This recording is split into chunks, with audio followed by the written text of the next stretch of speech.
Auto dimension. In ZW3D 2019, with the Auto Dimension tool, you can create the dimensions for a 2D view in batch. You can find the Auto Dimension feature in this drop-down box. Select a view, then define a global origin. Change the placement option to get a better layout of the dimensions. Several different dimension types are available. For example, select the baseline type for the outline. You can set the different reference points for the horizontal and vertical dimensions.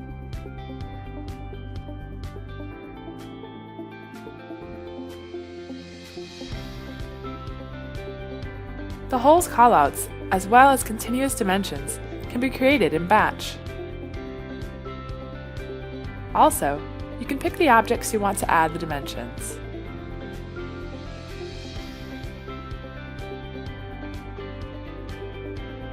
Adjust the position of the dimensions to get a better layout.